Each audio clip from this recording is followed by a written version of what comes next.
Welcome to Speak of the Devils, the premier podcast for Sun Devil football. I'm Brad Denny with 3TV.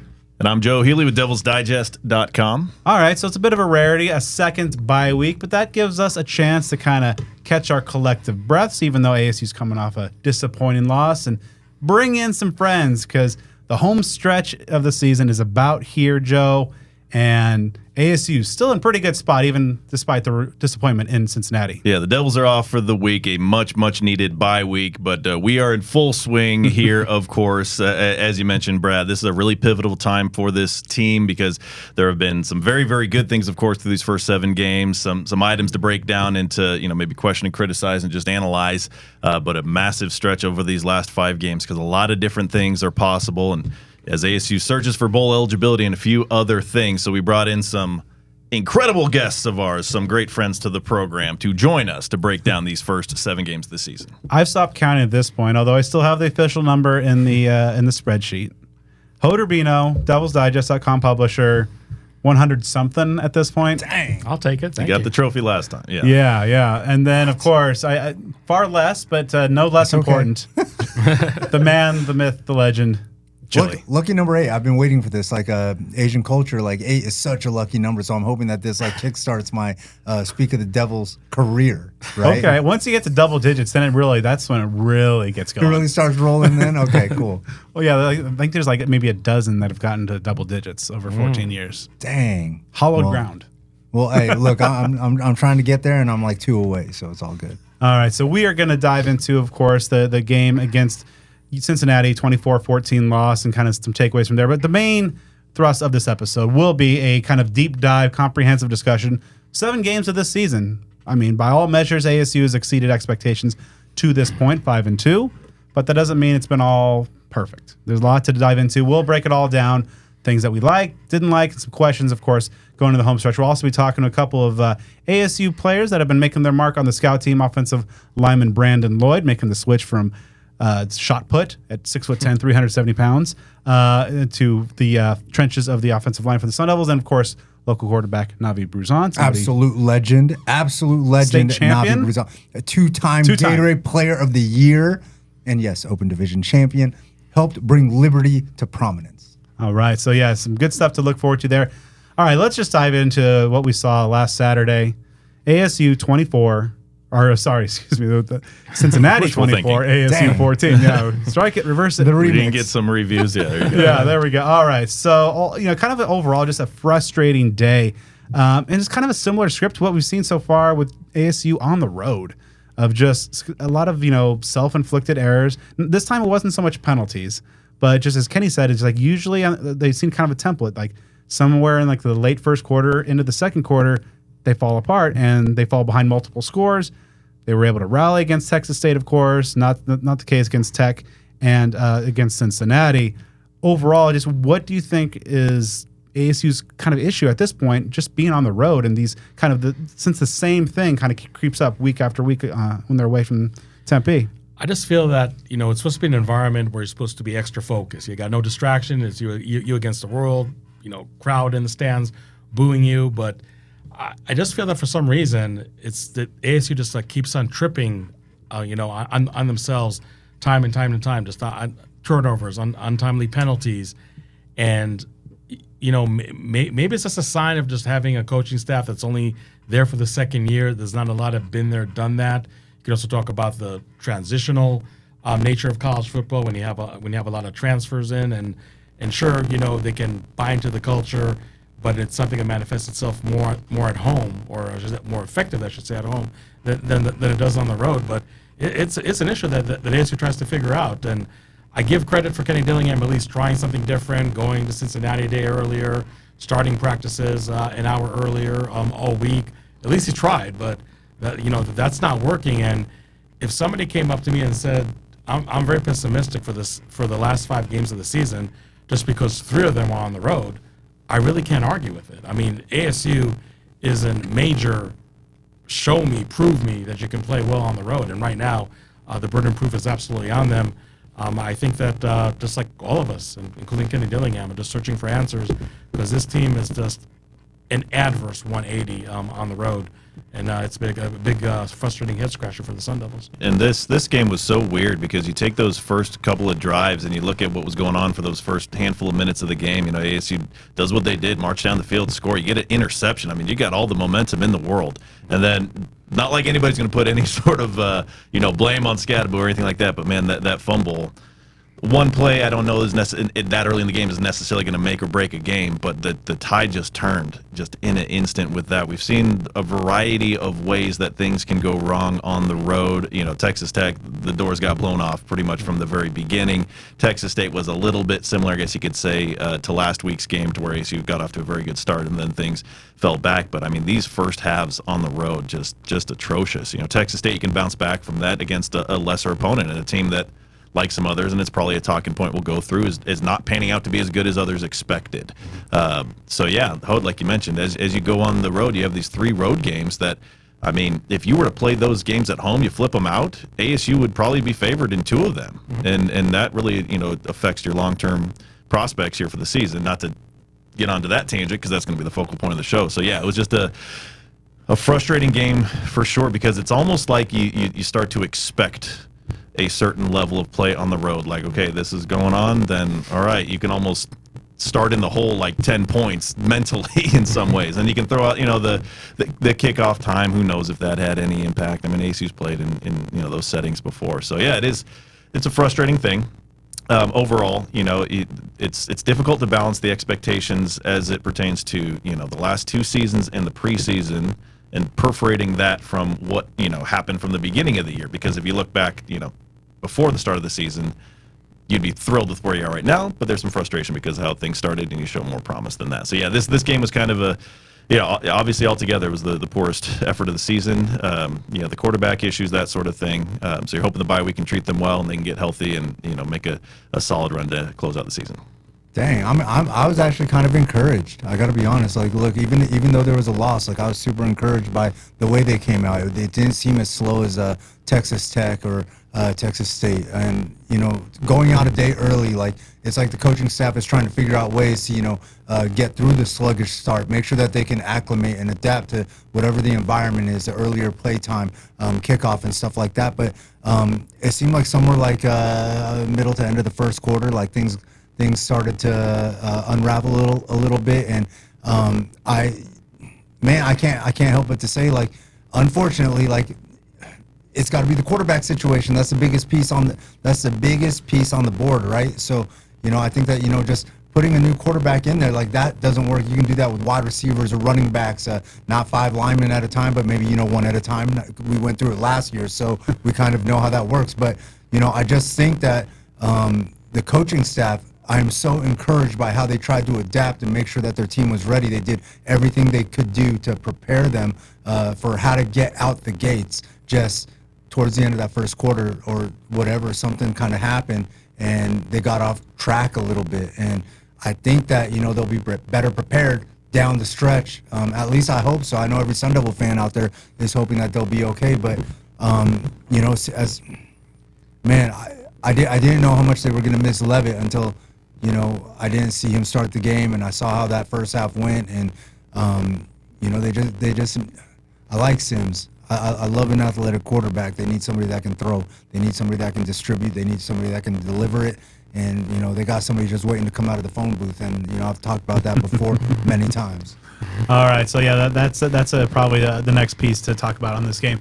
Jeff Sims, obviously, is thrust into a difficult position. Anytime you're taking over for a successful starting quarterback, that's difficult. Going on the road, more so in his first start of the year. Obviously, didn't set the world on fire statistically. Also didn't have any turnovers. I know a lot of folks were saying, hey, as long as he doesn't turn the ball over, we're good with that. But, there's still at a point in these games, especially conference games on the road, where your quarterback's got to step up and make plays at times. The numbers 12 of 23, 155 yards, no turnovers, no touchdowns, 53 yards rushing. Overall, what do you guys think of him? I mean, Arroyo said that he's not going to change the offense too much, but I thought they could have done a better job of more designed quarterback runs. Look, he didn't lose the game. I'm not blaming him for the loss. He also didn't win the game either, like we've seen Levitt do, delivering touchdown, game-winning touchdown passes to Tyson, or like Trenton did versus Washington. Like, he just didn't go out and win the game. And we need a quarterback right now that's going to, just take the leadership and go out and win a game for us. Scatterboo, like, I love the kid. Nobody loves Scatterboo more than me, or a good Scatta burrito. Shout out to Burrito Express real quick. But They might love him more than anybody. oh, facts. No, 100%. But I just think that, the quarterback of this Dillingham Arroyo offense has to be what wins the game for us right now. And, look, 5-2 is cool, but I really think it could have been 6-1. If Levitt's starting, I think it's 6-1. But I'll bring another element to the conversation here. There's not one wide receiver not named Jordan Tyson on this team that has played even okay this year. And the only exception maybe is Xavier Guillory, who I feel the last 2 weeks, and obviously he was out against Cincinnati, is really coming to his own. And I think the Guillory absence, low key, was actually much more significant for the passing game, because you had nobody else not named Jordan Tyson play even okay. I mean, I don't know what's going on with Melcon Stovall. I mean, ironically, last year when this offense was horrible, he was one of the standouts. I thought he absolutely just disappeared this year. Jake Smith, I mean, nobody's rooting more for him than Kenny Dillingham, but it's just like he's just not getting over that hump. I mean, Troy Murray, it looks like that injury he had back in spring practice, it's still messing him up, because he's just a shell of himself. I mean, at least during spring practice before he got injured, you saw some flashes like, okay, this is a wide receiver that can make, one or two key plays during a game. Just absolutely MIA. So, I mean, like you said, Sims did not play a great game, but besides Jordan Tyson, he has nobody to throw to. The last few games have been like Tyson has, about half dozen catches, Scatterboo 3 to 4, and then it's just like single catches from just like Mateer maybe have his catch. I think O'Meary had a catch or something. Yep. Yeah, to your point, like the bevy of weapons that we talked about heading into the year, like, this was a loaded deep wide receiver room. It's outside of Tyson, it's not coming to fruition.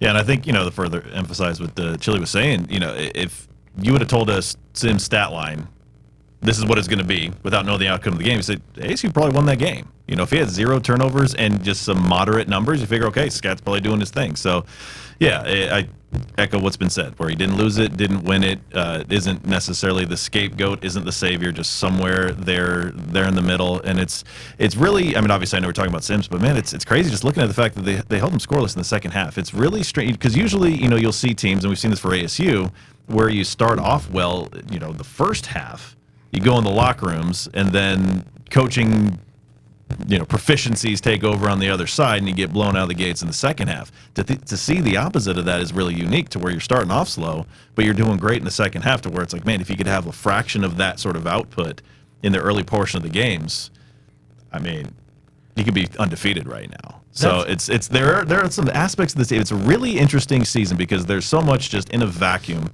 at 5-2. If you're a Sun Devil fan and you're not very, very happy just about being 5-2, then man, you need to get some happiness in your life. Like, why are you so pessimistic? Hey, after everything that we've been through over the last 4 years, one game away from being bowl eligible, I mean, dude, this is almost borderline life changing. I told everybody, look, dude, Dillingham will win here. I said I was one of the first ones. I was the first one that said Dillingham would be here. So look, there's a lot of ASU fans out there that low-key private chats trying to root against Dillingham. Look, man, show yourself now. So that we know, we wanted Dion, we wanted Coach Prime. No, listen, look, we got the right guy here. This guy bleeds maroon and gold. You saw him after that Utah game. Joe, I know that got you hyped. I know you saw. You probably got so that many thing people replaying while you lift weights. Man, I had a lot of people tagging me in that one. That's the stuff you love to see. So yeah, I mean, all of that, it's super energetic, and it's outstanding, especially whether it's the performance on the field, the final records, the cloud that was over the program, just everything that's really shifted in short order. But there is that, pause to it, to where, okay, it isn't all sunshine and rainbows. There have been a couple games where both these games, you do a couple things differently and you might win the ball game. But more so, like we've talked about here, is how you project things over the rest of the season, because, again, not trying to dip and cannonball into negativity, things could go a weird direction in these next handful of weeks to where that confidence that was built up over that 5-1 start just starts slipping. And, again, not going to get into the depths of the negativity, but if you find yourself in a position at Thanksgiving where you're going to that final game, having to win it for bowl eligibility, which is not impossible. It'll happen. That's a challenging deal. And the thing is, I think ironically, if those losses against Cincinnati and Texas Tech were blowouts, I mean, sure, people will be like, depressed and mad, but like, okay, you know what?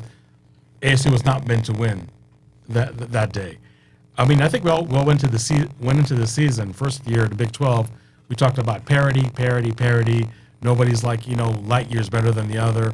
We didn't even know how paritied it is. I mean, if anybody here saw the Oklahoma State at BYU game, you got a team that has not won one game in conference against an undefeated team, and they had BYU on the ropes 11 seconds away from pulling an upset. Iowa State almost losing not long ago. Yeah, exactly. Iowa State's also undefeated. Yeah. They're probably going to be what? Some people thinking in the Final Four in the playoffs, at least as far as the initial standings. I mean, there's a good chance for that. So this is not a tough conference. So it's almost like I've been fans of telling ASU, like, what are you guys doing here, playing with your food? I mean, just going to start beating those teams. I mean, they're not better than you, but again, and not to beat the dead horse, but just like playing on the road, man. This ASU team is just a different team on the road, and maybe it's like dumb luck that you didn't have Houston instead of Texas Tech, right? And you didn't have Baylor instead of Cincinnati. Maybe now ASU could be 7-0 or 6-1.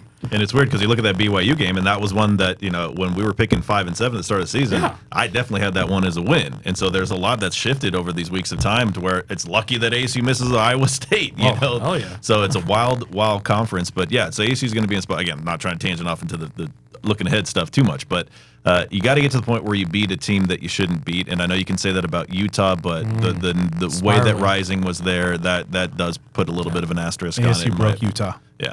They may have. So I gave you U of A credit, Brad, for softening them for ASU. Oh man! So yeah, Arizona school tag team taking down the Giant. Okay, that's fair. So yeah, so as you look ahead, like that's really gonna be what differentiates this season. Is it something where they really take that big leap? Because again, 6-7 wins, that's gonna be something to celebrate if you get to that point. But there might be more opportunities. So in a lot of ways, and we've talked about on the show the last several weeks, this is a different team than the same old Sun Devils in terms of their ability to overcome adversity, their fortitude, resilience.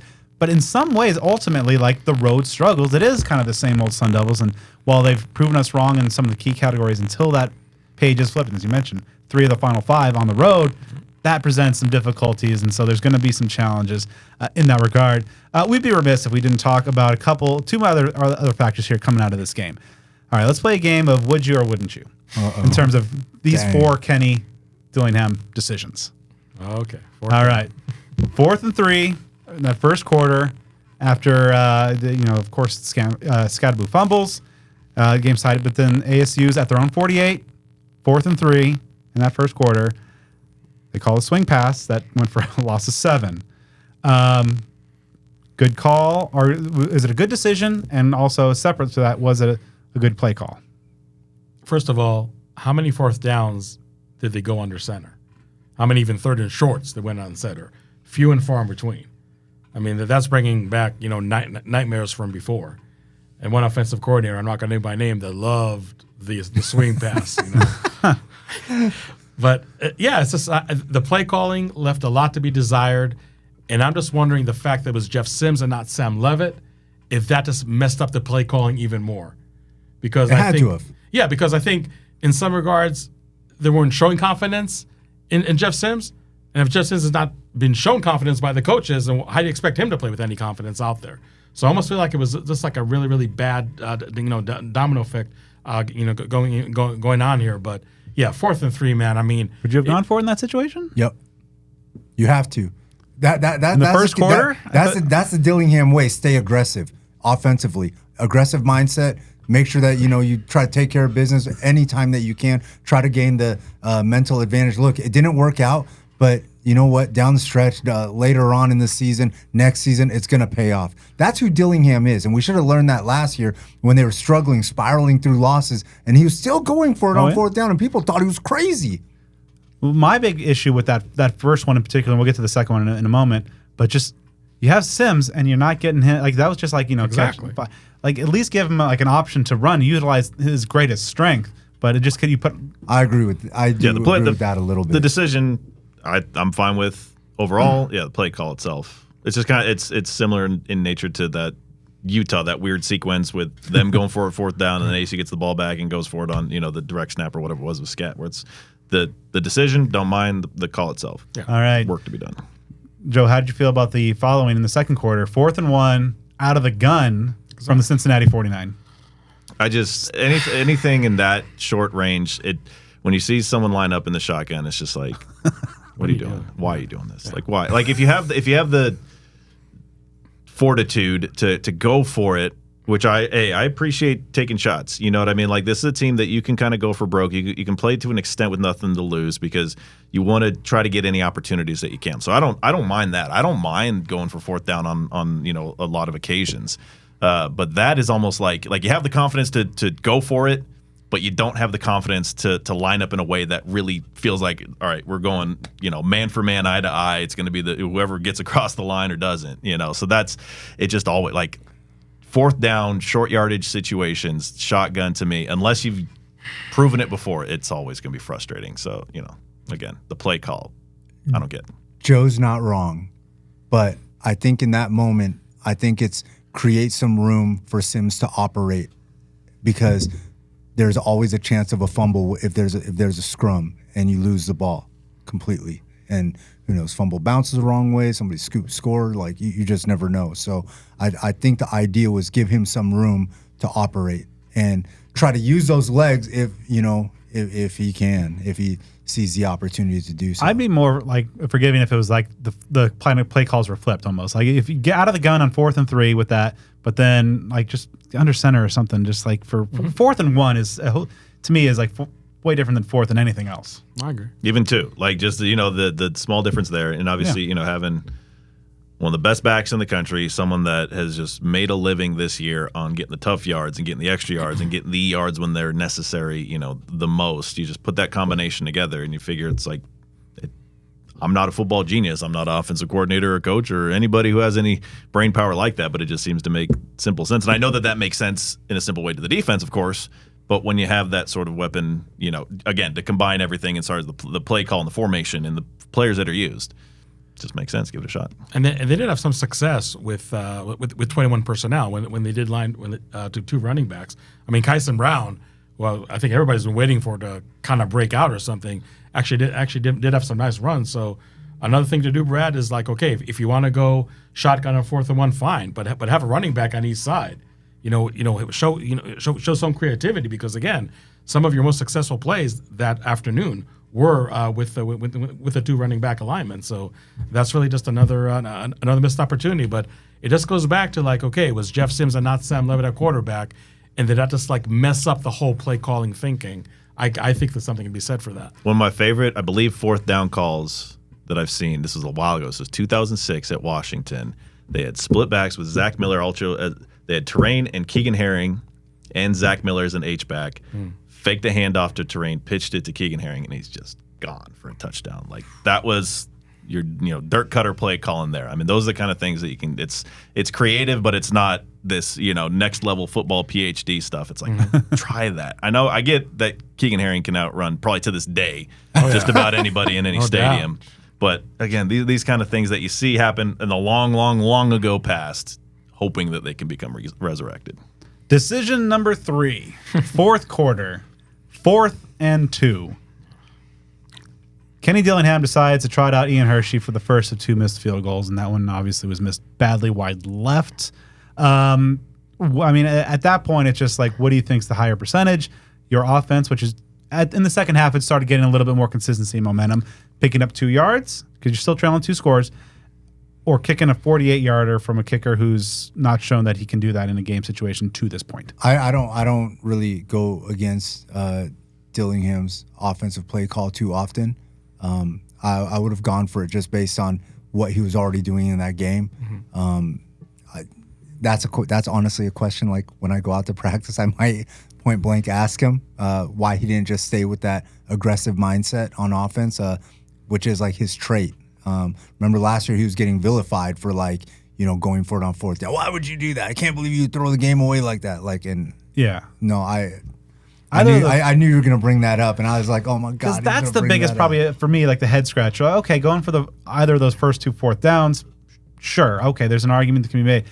To not go for it, though, on that situation with the kicking situation, what it's been to this point, that was the most bewildering to me. And it is a 48-yarder. I mean, I saw on the road. On the road, yeah. And some fans say, "Oh, the 48-yarder is a makeable And it field ain't goal." Zane Gonzalez that you're trotting out there. Yeah, I mean, if you want to get any Hershey more for the 41-yarder that he missed, okay, I'm with you. But 48-yarder is like, I don't know. And I think, Brad, didn't you tell me that they weren't doing too great in warm-ups, the kickers? I didn't think so. At least from the vantage point, it was just, it looked like they were kind of just. Yeah. So look, is Ian Hershey struggling? Of course he is. But I feel like the coaches that day also put him in some real bad situations. Oh yeah. So it's like this is a vicious cycle, and 4th and 2. You got Scadaboo. You got Kyson Brown. I mean, you had, again, success with 2 running back alignments. And you got Jeff Sims, who I love Sam Levitt as a runner. Jeff Sims is even a better runner than Sam Levitt.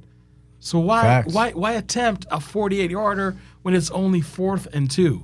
And again, you're on the road. I mean, you're struggling as it is. I mean, give yourself a chance. A 48-yard attempt is not giving yourself a chance on the road. For me, it's not even like an Ian Hershey thing. It's just like, insert any college kicker, really. I mean, the hashtag exists, college kickers, for a reason. Sure. Your chances with your offense, at that point, I think just picking up 6 feet versus a kicker making that kick in that situation. I mean, yeah, because if you think about it, it's just got a compounding effect. That's putting him in a position not to succeed for a guy that has struggled, obviously, well documented. Brad, as you mentioned, that's a challenging kick for just about any kicker. And let's say if ASU went for it there, didn't kick it, and let's say even the second kick happened as it is, would there still be this magnifying glass on ASU's kicker situation now? No. Probably not quite as significant. And does that affect in a significantly demoralizing way potentially Ian Hershey's confidence by going out there and, they have the confidence in you, but you don't make that happen? That's a tough thing. I just think it's, that down in distance, if it would have been the same length of field goal, but 4th and 8 or 4th and even longer, whatever, that makes a lot of sense. But I feel like in that situation, anything realistically inside, maybe even I want to say 40, but maybe even closer to 35, or anything beyond 35, 38 yards, you go for it. I mean, that's and not that fan reactions matter for anything, but in that circumstance, all things considered, nobody in their right mind following this program would have said, no, you should have trotted Ian Hershey out there for a 48-yard field goal. No. Even if you throw a screen pass, swing pass, and lose a dozen yards, you can criticize the play call, but no one's going to say you should have kicked it there. So it seems like a kind of a no-lose situation not to kick, and a very high risk and very low potential for reward scenario to do what they did. So obviously that put a spotlight on, as you mentioned, Joe, on the kicker situation. And it's just been a season-long struggle. I believe 5 total kicks, as Kenny was talking about. And everybody by now has seen his post-game remarks regarding the kicking game, to which he's apologized publicly twice in terms of the method of handling. But the end result is ASU still has the same questions at special teams and place kicking as they did kind of maybe heading into the year. What were your thoughts on just how he handled it? Was it a learning moment for a young coach? I don't listen. I'm pretty sensitive to the feelings of kids and the student athletes and stuff. I don't really understand what the uproar is. He literally did the same thing last year, saying if there's any 6'5", 300-pound big fellas on campus that want to come play, sign up. Like, something to that effect. Like, he already did this once. Like, I mean, you shouldn't be surprised, and feelings really shouldn't be hurt. Like, look, if Hershey or Kiefer or whoever is 8 of 9 or 10 of 12 field goals or whatever it is, we're not having this conversation. We're just not. So, like, I get it. There's feelings involved, and we live in a new day and age. But, like, dude, he literally did the same thing last year, and nobody was like, oh, man, dude, he's really punishing the big guys. Like, their feelings are hurt. And, like, he didn't. Nobody did that. To be fair, that was a situation. I believe that was after the Washington game where they couldn't even field a blocking unit to attempt the kick before the pick six. So that was like kind of due to depletion through injury rather than performance. I mean, but still, like, you know, there was a performance issue. We had so many quarterbacks. Like the line thing, contributed to like other issues that were created. So like I don't know. Like I just think that, you know, there's a lot of sensitivity, and like, dude, these kids are tough. They play football. They get hit hard, and look, either you're performing or you're not. Whether it's my job or your job or whatever. And at the end of the day, like I don't know that. People should be criticizing Dilly so hard about like the things that he said. Like, he feels bad, and you know how it came out. Like in the moment, that's just his passion for the game. He wants to win, and so you know what, he wants to find a new chess piece on his board. And I don't think that anybody could be mad at him for that, because I'm pretty sure some of the fans felt the same way. Because if they didn't, we wouldn't be talking about this right now. But I also feel like, you know, Kenny Dillingham is young. He'll learn from that. I mean, you know, give me a break. There are coaches much more veteran than Kenny Dillingham that said much worse things in post game than Kenny Dillingham did. And Kenny Dillingham, to his credit, didn't take him more than 2 hours on Twitter to say, "Hey, I'm sorry, I should not have said that." But like Joe said, you know, you put Ian Hershey in an impossible situation, and now the whole snowball begins. And now Kenny Dillingham, for the second week in a row, has a very viral moment, but for a whole different reason. So it just really just kind of unfortunate. It just shows you that, you know, just one decision in a game, or in this case maybe two decisions, and how can it really spiral out of control. I mean, it really is a shame, but you know, don't get on Dillingham for the young coach, he'll learn and everything. There's some veteran coaches that said much worse things than that. But guys, Joe, Brad, like, you guys done this for a long time, man. Like, Hershey might kick in the NFL. Who was that kicker for Buffalo that missed all those field goals in the Super Bowl? Like, dude, these kickers are subject to the same blame and the same scrutiny that quarterbacks are, because when they're out there by themselves. They're out there by themselves trying to do something almost impossible task for the average human. So, like, you know, unfortunately, they gotta expect some of that to come with it. Like, otherwise, you know what? Like, don't do it. Like, if there's so much sensitivity to it, don't do it. And you know, the reality of the situation is, between extra points and field goals, I mean, the facts are what they are. This is probably about the poorest, you know, combined kicking game in a season. Obviously, it's only 7 games deep that I can really think of. I mean, even last year was rough, but this seems to be just a little sketchier on that, because you're having multiple people. You're having like PATs becoming an issue, or, you know, just you don't feel necessarily confident at any time a kicker steps out on the field, though. I mean, obviously, I know that we were very blessed and spoiled with the likes of the Zane Gonzalez's and the Thomas Webbers, or, you know, even the Jesse Ainsworths and the Mike Barths and the Robert Nieces, if you want to go a little ways back. So ASU's got some solid kickers, but yeah, that's a tough piece, and it's essentially been a roller coaster since Dillingham arrived. I mean, that is kind of the piece of the puzzle that you look at, and it's like that has been, you know, quite an issue. So I think there's just a lot of frustration that builds, you know, from outside, that I'm sure might permeate in a little bit, and it's tough to have a guy that, I mean, he's shown some flash, like you said, you know, Mississippi State. He's shown that he can do it. That's one thing. Like, if you have a guy that just because there have been situations, and you know, last year is one of them, at other positions where you're just so depleted, or you just happen not to have a guy that can really go at certain positions, to where, hey, if the dude's limit is 35 yards, and you know, then it is what it is. But when you show that ability to do it, and then it just doesn't happen, not inconsistent certainly is far from the right word to describe it. So it's a frustrating thing. And again, it's like the other things, like the issues in first halves on the road, that people who really pay attention to what's going on, you start to project this. Okay, you know, you figure ASU is going to play in some close games. They've been battling teams. They've had close games. You know, this one, if it didn't get out of hand so early, they you know, kept them scoreless in the second half. So as this all comes together, I think people are seeing maybe 8-9 win season, which is not out of the realm of possibility, especially if we're talking like a week ago, maybe trimmed down to 6 because of these issues. And that's a frustrating thing for a fan base that has obviously been just sitting on the sidelines for these last 2 years waiting for some good things. Yeah, and of course, you know, those lingering kicking issues and questions and Kenny Dillingham said as much after the game, like, it does impact kind of the decision making in the game flow in terms of, you know, going forward here, or maybe opting to kick, or knowing that you can have, you know, feel secure in 3 points or whatnot. So there is kind of a domino effect. And so, you know, as we record this on Tuesday night, there's some tryouts that are going to be happening. He wasn't lying about that.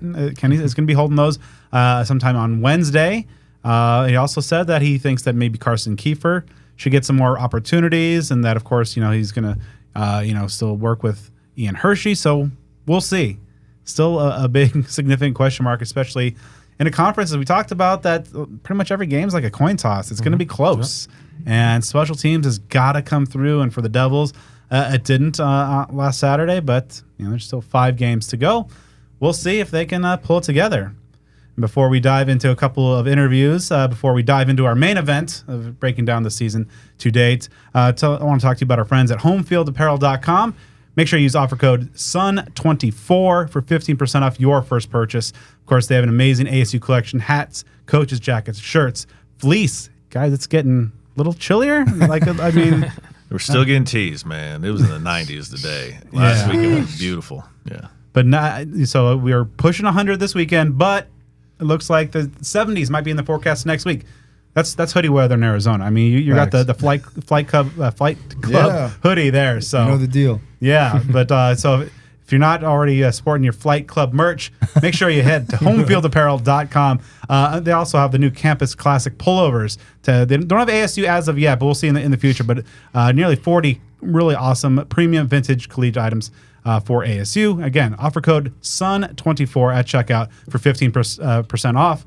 And let's start off our conversations after Tuesday's practice with quarterback Navi Bruzon talking about running the scout team and his freshman year. All right, so about a half a season at the college level here under your belt. What are some of the biggest adjustments making, jumping up to the college game from high school? It's a lot faster. I'm learning from a lot of my mentors. So, T and Sam and Jeff in the room. I've learned from them a lot, Coach Arroyo. So, it's been great. It's been a fun, enjoyable. I've been here for 10 months. So it's been a great time. And what are some of those things that you've been learning from those vets?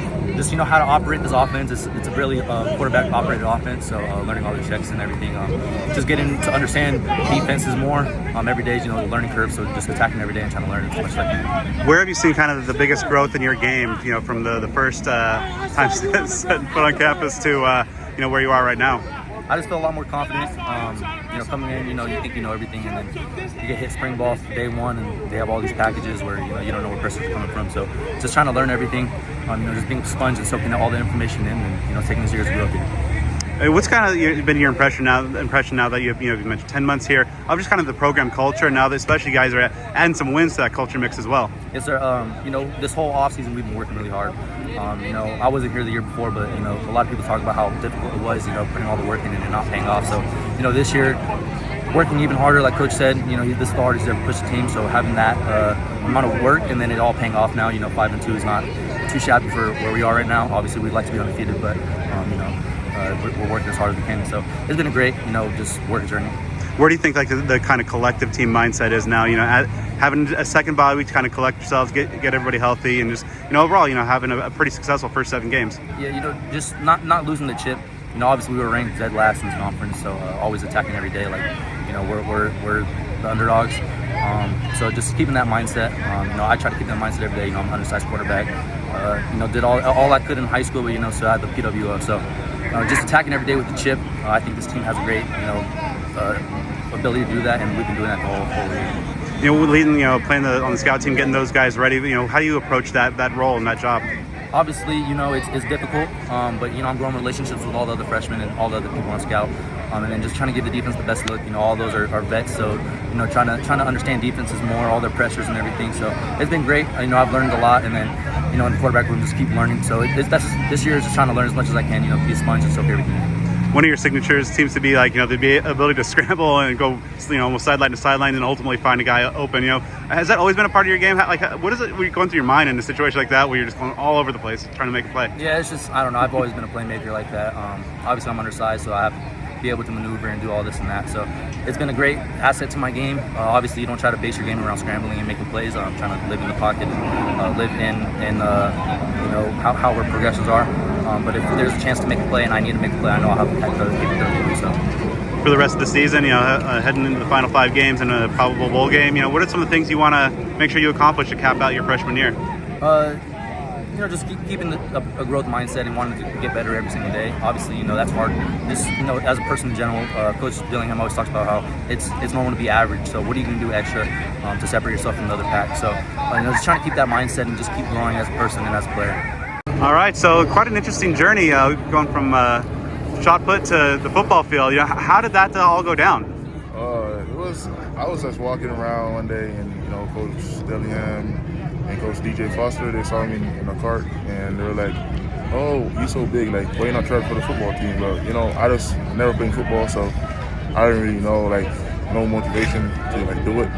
But I just one day I saw Coach Dillingham again with some recruits, and he was like, "Oh, you don't want to play football?" And I was like, "Sure, I would like to try it." So he got me here, and now I'm working. I'm getting better every day. So.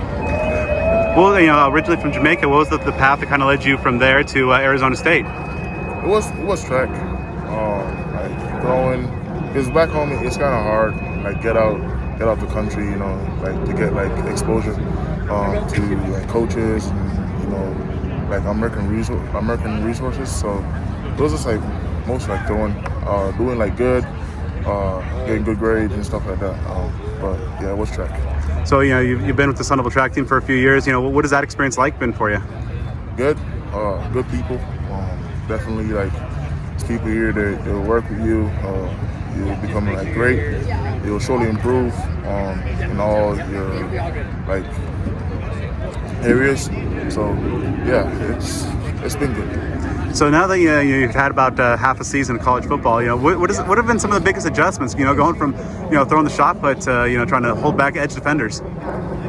It's I don't really know my strength, so it's hard because sometimes I'll think that I'm not strong enough. I'll pass it and matching people, and then sometimes I do it good. So it's just recognize my strength and just practicing more. Getting my technique good, and yeah.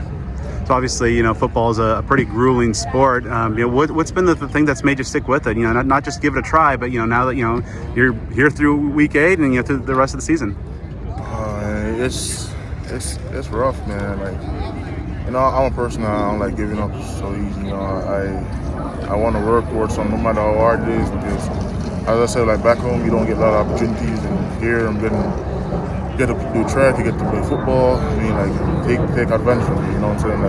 Not many kids do this. Even kids from high school that play football. I never played football before, and I get this opportunity. So I'm not giving it up. I'm gonna stay true to it and work hard every day, and hopefully I get something out of it. What's been the reaction for the friends and family back home that see jumping on the football field now? Yeah, my mom is happy, and my dad's happy, my brother, they're all happy. It's just it makes me even want to work even harder because I want to make them proud. I want to make myself proud too. But I just want a good future, and you never know what can happen. So. What have been some of the kind of the biggest gains you've seen in your game? Working with Coach Tuatele and over the last several months. I'll say, be more accountable on my technique. Just be more accountable because I have to come here early in the morning and everything like that. If you don't, then you might get in trouble. So it's just coming, showing up and doing my best, and my best is all I can do. What kind of how popular is football back in Jamaica? Is it something that was even? I mean, you mentioned you never played, but it was something that was on your radar at all? No, I never. I watched the game. But I never really thought about it until I got to America and then started watching the Philadelphia Eagles, and I was like, yeah, this sport looks nice. I mean, it's rough and it's a violent sport, but I like violent sports. So it's just I like team sports. I used to play basketball back home, so chatting up with the guys, and making good connections. It's really nice. How fun has it been to be a part of a team that's off to a really good start? 5-2 right now as you guys head into the second bye week. Good bunch of guys, good coaches. I mean, it feels awesome. Going out there, dressed up for a game, and it's really amazing. Who are some of maybe the veteran offensive linemen that have been most impactful on you? What kind of lessons have they imparted upon you about getting you acclimated to the tackle position? I say they met Max, Lee, Ben, Cham, Connor, they all like help me out, you know what I'm saying, because I don't really know everything about it. So some of the plays that, may be confusing, they show me like where to go, and then I learn from it. So I'll say they're really good people, and I'm really appreciative for them, because, without them right now, probably I wouldn't be here, because I wouldn't know like where to go on plays. So, yeah. What are some of the goals that you have for the rest of your time as a Sun Devil football player? Hopefully one day you get to play in a game and, win with the team. That would be really, really excited. And, hopefully after college, I go to the NFL. And also, I believe another season with the shot put as well? Yeah. So what are some of the goals that you have, when you flip the page and head back to track? Win the NCAs, win indoors. Last year was like rough. At the end part of the season, I didn't do so good, but this year I feel way better because football, start running, and it's just overall playing football makes me like better across the ring, like more faster, more control. The smaller muscles are more developed, so I definitely feel stronger and more faster, and it's just like speed and explosiveness. So yeah, I feel really good. So my goal is to hit like 20 meters. For the win the NCAs and remain shot put. So you mentioned how football might be helping your shot put. Is there been anything in shot put, techniques or anything from there that maybe helped you in your acclimation to football? I'll say spinning, hip turning, and the strength. That's what I'll say. That's it. Lloyd, we got golf carts ready right here. All right, gentlemen. The home stretch of the season is here. ASU's got, of course, the bye week now. Then they embark to Oklahoma State, and then that'll be the first of the final 5 games. A lot riding on what happens with the Devils, but a lot has happened so far through the first 7. So we're going to run down kind of what we've seen so far, some questions raised, some things we like, some things we maybe don't like, and also some things, in a big picture aspect of how this 2024 season could possibly end up being viewed. But let's start off. What more can we say about Cam Scatterbo?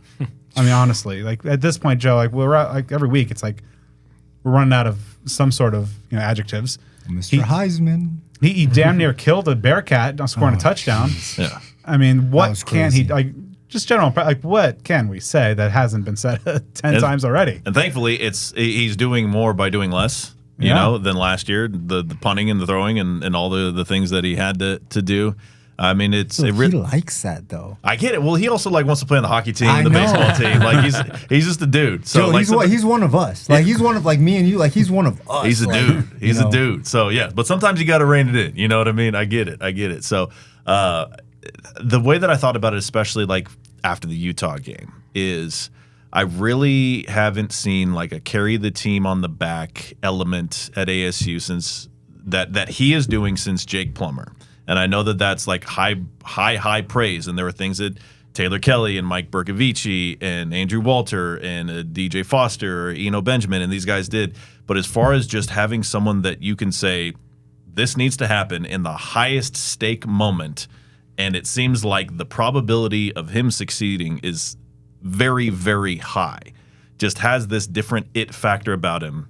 Now then, the only thing is just over this last stretch of the season, the over-reliance does need to be a thing, or avoiding the over-reliance needs to be a thing, because you could get to the point where, over these next few games, things may start to wear down a little bit, and that obviously could negatively affect the team. But on the scale that needs to be measured right now, it's unbelievable what he's doing. I love what Joe said. He brought up a whole bunch of names like Plummer and stuff like that. Those guys were all long tenured guys at Arizona State. Cam Scatterbo's like Biggie Smalls. He's making his legacy off of 2 years, which is absolutely mind-boggling incredible. What he has been able to accomplish in 2 years here in Tempe, I don't know if we'll ever see anything like this again. And in some ways, he's got some Marion Grice vibes. Like that guy put up like nearly 40 touchdowns in 2 years, but it's kind of like the brightest star burns quickest in a way. I was thinking Marion Grice. I was thinking Ryan Terrain if both of them were healthy the second year. Yeah. Then I think that'd be like a beautiful comparison to make between those. Which is why we got to knock wood, because you're talking about two guys that got hurt, midway through or near the end of their senior years as 2-year players, and you didn't get to see them in their full Oh, God, I hope this clip doesn't resurface. Dang. But the running back by committee, which I know you guys talked a lot about, I talked a lot about, it just really has to happen. Maybe we kind of saw it a little against Cincinnati, because I think both Brooks and I think Brooks had eight carries, and maybe Kyson Brown had like 4 carries. Brown had 4 for 31, including that 29-yarder out of the split back. But yeah, and Kenny's talked about just having to get more running backs involved early to keep Cam fresh, to be the closer in the second half. And he is among the most productive backs in the country in the fourth quarter. But even still, like, the workload that he's given the other backs is still minuscule. It's like, as you mentioned, it's a handful of carries. So it's like Cam's still getting 25, 30 touches. Hey, listen, I got to ask this question since we're talking about Cam, and you guys, I trust you guys a lot and you guys' knowledge. Look, there's a very, very good running back at the top of this Heisman race over at Boise State, which is a G5 school, and I get it. The kid put up a couple 100 yards against Oregon, but he doesn't go versus that P4 level ability weekly. And what Cam is doing at that P4 level, it's different, right? Like, I mean, you gotta take a look at it. And I'm not saying that the other kid couldn't do it, but I'm actually watching Cam do it. Like, it's different. I'm not crazy, right? Like, so our guy Cam deserves to be in this conversation a little more comfortably. True. The Heisman conversation. Yeah. If ASU 7-0, he's up there. I think 6-1. I think the fact that it helps for Boise. I mean, he's doing out of this world stuff. It Yeah, helps. 100%. It helps his cause that they are, as of right now, the highest ranked G5 team, if he's I'm not also mistaken. on pace to like match Barry Sanders' 89 season. But still, to your point, Scat is doing it for sure. And it's cool to see that he's just kind of. He's an easy to root for guy if you are just a sports fan. You watch 100%. The reactions, like especially on that Friday night Utah game, the only game or the main game going on there, which was hilarious because I learned during that game how much the Big 12 fans do not like Utah at all, because they were all because I've followed a handful of accounts from Iowa State, a bunch of folks from Texas Tech, just clean slate, get to know the new neighbors, and man, they were happy about ASU, and if you're happy about ASU in that game, you got to be happy about Scat. But yeah, so it's unbelievable. Staying with the topic of the running backs, the thing that's just been kind of frustrating. I don't know if that's the right word, maybe not. But the not using the committee and the two guys that I was just so eager to see play at running back, have barely even seen the field for generally legitimate reasons, but between McCaskill and Raleek Brown, like those are ones that I thought McCaskill was going to be like that Marion Grice type, and Raleek Brown was just going to be that maybe Keegan Herring type or something like that. Yeah. I don't know if it's in the cards over these remaining games for them to get more involved. Now, don't get me wrong, love Kyson Brown, loved Carlos Brooks, big D-Los fan, but those guys, I mean, they brought something. Or had the potential to bring something special. I know, again, I'm getting on tangents all over the place. Monsters in waiting. There you go. They're monsters in waiting. All right, I like that. All right, so obviously it's a situation where it's Scat against the world, and maybe out of the backfield, but it's a good place to be, and the way he's performed super heroically so far this year. But a big question that's coming out of this season, because I think in the broad scope, this year is a lot about laying the groundwork for the future, maybe 25 and beyond. Of course, you have a redshirt freshman quarterback in Sam Levitt, who's had some standout moments. One like full-on freshman game against Texas Tech, but I think overall, most fans are pretty pleased with what they've seen. But I'm going to toss it out to the panel here. How has he proved enough that you are convinced that he's going to be the guy for the next 2-3 years to get ASU to that next level? As we're talking about, this is a year of getting up there and then taking that next step. Can he be the guy? Have you seen enough to feel Sam Levitt's the guy? I think he can be, because if you take it as, this is obviously not the finished product. This is a redshirt freshman version of him, and you can almost treat it like a true freshman. It's a new team. He only got a little bit of run at Michigan State. I mean, he's starting over.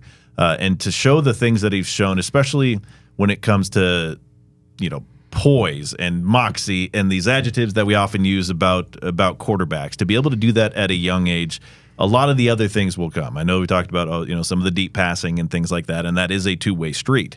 But when you have those mental things, when you can give them the ball with 2 minutes left against Kansas, and it's just like he's got ice water running through his veins, or to be able to do what's necessary when Mississippi State came screaming back, or in Texas State when ASU had a deficit.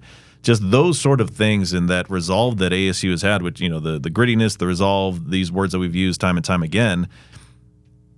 He is obviously, Scat gets a lot of the credit for that, deservedly so, but there are a lot of opportunities where Levitt could have done a freshman move and turned the ball over, or just done something wrong and blown that out of the water in a negative way. So you got to be impressed. I know folks just have very limited attention spans, and expectations are always through the roof to where you think everybody's going to throw for 5,000 yards, from day one.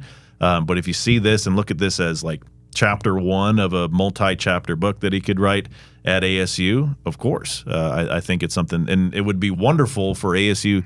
I don't think it's asking too much to have the same starting quarterback 2 years in a row. That would be nice. Yep. Man, I got to watch Levitt compete Elite 11 and stuff like that when he was in high school, and the kid is a natural. Like, I love watching him operate, especially when he was like amongst his peers, those Elite 11 guys, all those top quarterbacks. He really fit in, and I think that I liked Kenny going after him. I like him here. I like what he's doing right now. So yeah, I think that he can sustain. I think he's one of these guys that I'm guessing and hoping that he's one of these guys that will stick around.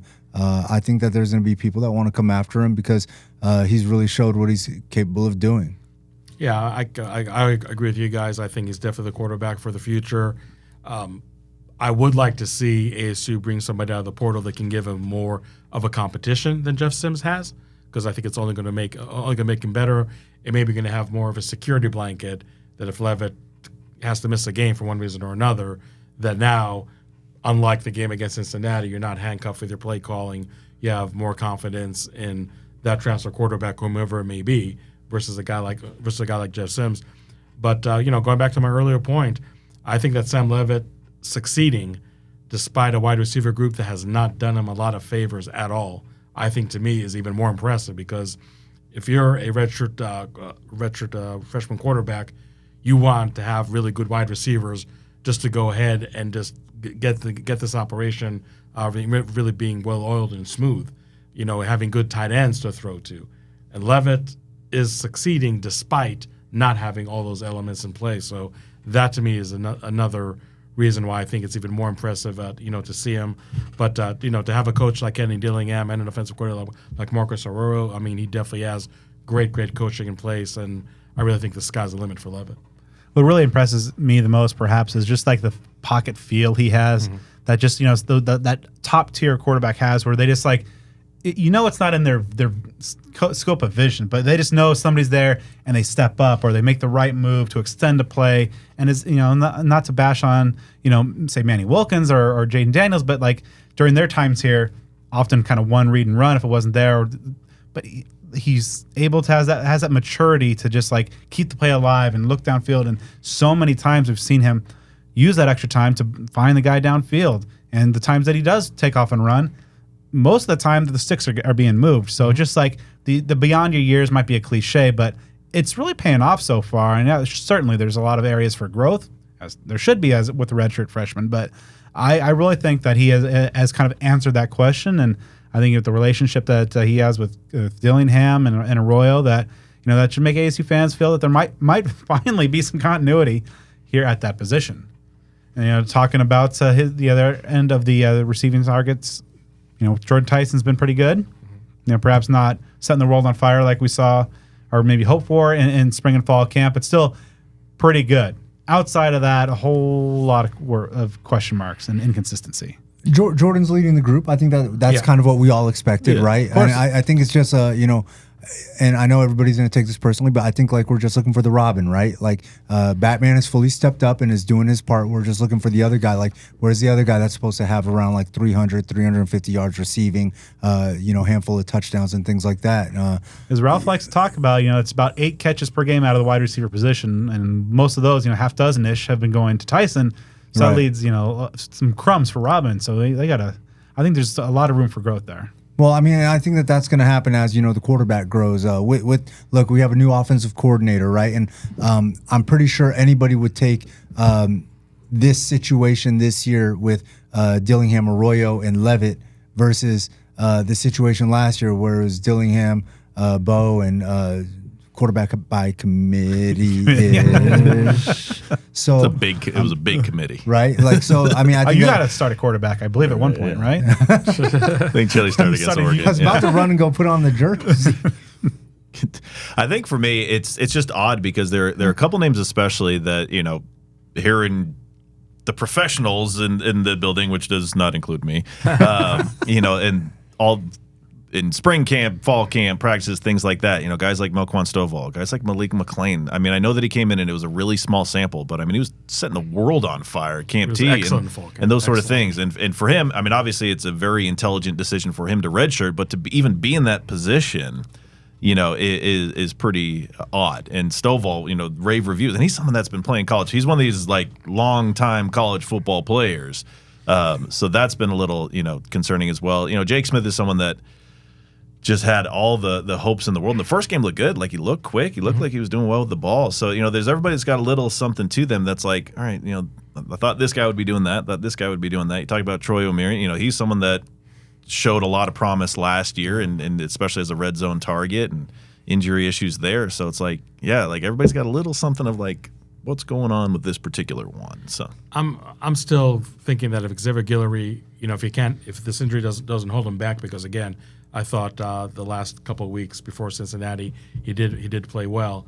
So now if you can have a healthy Guillory with a healthy Jordan Tyson playing well, and maybe Shimon Mateer can get back to be more of a factor in the passing game, then I think it can only help and Levitt that much more, and you're going to see the ball distributed more evenly. I mean, honestly, it's kind of amazing that Jordan Tyson was like a one-man show in the passing game last week at Cincinnati, and it didn't matter. I mean, he was making all the plays, and Jeff Sims was delivering pretty nice balls for him too. But that's something that's obviously not sustainable. So I think that if more wide receivers don't step up, you can talk about running back by committee not happening, and that can be an issue. But I think it'll be even a bigger issue if it's Jordan Tyson and nobody else in the aerial attack.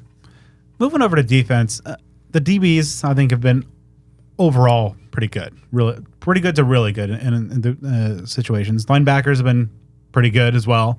Guys, I'm a little worried about the pass rush. I think some quarterbacks have been getting a little too comfortable back there, and Cam Rising was kind of immobile. But I mean, like last week, Sorsby had a lot of time in ASU, and like you have Clayton Smith and Elijah O'Neal, Prince Dorba, some guys in the interior. I'm a little worried at this point. I thought it would be a little bit further along. I think you changed the defensive line coach. We brought in the guy from Michigan State, and obviously moved Vince Amy around. I think some things changed schematically. I think that I don't think it's as bad as you made it sound. I just said I'm a little concerned. I'm not saying it's a red alert or anything like that. Listen, based on like what we saw last year with the defensive line, when we had this conversation last year, defensive line was the A+ on the defense. Like we were so impressed with this. So I think not reaching that bar, so to speak, I think it's almost a little unfair because look, I think what Carrington's done with his secondary, I think like the secondary looks great, and linebackers are solid. I think this is something that we kind of had to expect. Look, we also lost a super talented defensive lineman in the process of all of this, and like I said, we got a new coach. I think it's okay. I don't think Brad, it's okay. And I think there was some promise early. Like, when Dorba was out before he was back to the lineup, I mean, Elijah O'Neal was playing well. So you had some sparks early, and I think that factors into this because it's not like they haven't shown that they can do things. And obviously Clayton Smith, Dorba, these are guys that did it to a very encouraging extent last year. And you have others like a Jeff Clark. You look at his career numbers. I think he at Georgia State for his first 3 years that he played there, 2 or 3 years, whatever it was, like he's in their top 10 in TFLs and sacks. So that gives you some some hope there. A guy like Ngaika can create some havoc as well. So I think any frustration or concern about it is more based on like this group is capable of doing more. I think more so than this is like a bad group. Right. Not saying it's a bad group. Just saying to Joe's point, exactly. They should be doing more than a sack and a couple of TFLs per game. This is a disruptive group. We've seen what Clayton Smith can do, what Elijah O'Neal and Prince Dorba are able to do. CJ Fight and Kangaika and Clark. Kangaika got the lone sack against Sorsby against Cincinnati. But I just think that when you have, like, I think, two levels at linebacker and the secondary that overall have been solid B pluses to this point, if not better at certain positions. Shamari Simmons, I think, is A plus. Legit, for sure. Alford up there as well. But just like, I think the D line has room to grow, at least in terms of the pass rush. And because I think there's some quarterbacks ahead. As bad as U of A is, I mean, you leave Fafita upright and give him 4 seconds, that's bad for any defense. So I'm just saying, like, that's for me is a room. I'm a little worried. I'm not saying it's bad. That's fair. Not saying it's bad. Because you have like some, Johnson for Kansas State. You've got quarterbacks up on the horizon where because every single game, like you talked about, the Big 12 is crazy. Like there's no game that ASU has on its schedule that I'm sure there are some up ahead that we're going to be more pessimistic about versus optimism in other games. But there's no game that ASU is looking at, like an Oregon outcome from last year where it's like, all right, like this team is just elite. There's no chance in this one. These things could be the difference makers because when you have talented quarterbacks, like just about every team is going to have at least a guy, depending on what's going on, like UCF, that sort of thing, Oklahoma State, you've got a few games. Again, how ASU can defend and attack quarterbacks is likely going to be the difference between a win and a loss. Jalen Daniels had the best game of his season to that point, and ASU had to, really, hold on. He didn't turn the ball over once in that game, and he had been a walking turnover leading into it. And, I'll take it in a different direction. I just think that what's weird about this defense, and I would say even not only weird but frustrating, is like he needs to get punched in the mouth again and again and again in the first half, and then just flip the script in the second half. I think that's why the Mississippi State game was like such an anomaly because that's where the defense was absolutely dominant the first half. And second half, they got punched in the mouth again and again and again. And just when it mattered the most, very late in the fourth quarter, they were able to pull it off. But when you're talking about lack of pass rush, to me, it's more like maybe the defensive line has been really inconsistent in its play, and that just kind of trickles down to the rest of the defense. And maybe that's part of the slow starts that really have been the norm and not the exception with ASU this year. So I'm kind of looking at the defensive line, Brad, like from a different prism. Like it's not so much just like pass rush is just okay. It's like the defensive line play is just okay, and that's why they just keep on faltering early and often in games. But then something happens in the second half, they're able to flip the switch and play much better. I mean, again, Cincinnati shutting them out. I mean, that's you can look at it and say it's remarkable, but it's almost like in a lot of aspects, par for the course for ASU. Yeah, I mean, it's wild to shut a team out for the entirety of the second half and lose by double digits. Yep. Like that's something. That kind of day. All right, so since that was maybe more a negative slanted question, I know Mr. Sunshine over here. Chilly, what has been your biggest positive surprise of the season so far through 7 games? What's caught you, surprised you in a good way? The secondary, like, look, for years, like, we're beating up this defense for not being able to make tackles, and I think if I'm not mistaken, you have 3 of the top 5 tacklers on this defense in the secondary, and not in like a bad way. Like, I think that's good because, during some of those Herm years, it was pretty bleak. Like, guys were getting to second, third level, getting by corners, safeties. And licking their chops. They were just like, oh man, this is gonna be a touchdown. It should just be a 7-8 yard gain. But the secondary is coming up and hitting, and they're making their presence felt, and they are really holding it down for this defensive line that's had some changes. So I love that. I love that for this team and for the fan base too. Not giving up those big plays allows the fan base to stay in it. And I think that, the other big surprise is the fan base in general at home. Like, that student section looks crazy right now. Like, it's rocking, and I love that. I love being able to take a picture and it's full and it looks like they're enjoying themselves and they're sticking around and flooding the field, after a big victory. Like, I think that's amazing. I'm going to go with the same thing that, has been said for weeks. Just the resilience is the biggest surprise. It's not a far stretch to say that many ASU teams of the past might be 2-5, where ASU is 5-2 right now.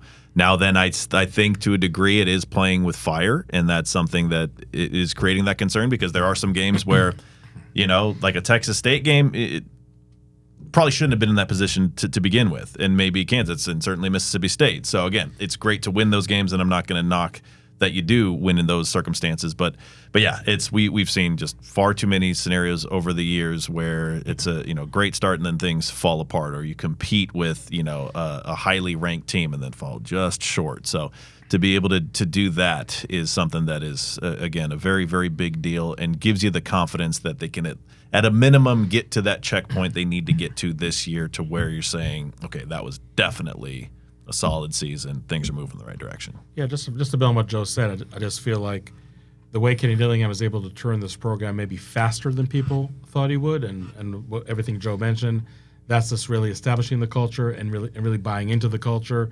And he still brought 25 transfers this year, so it's not like that you have tons of returners from last year or anything like that.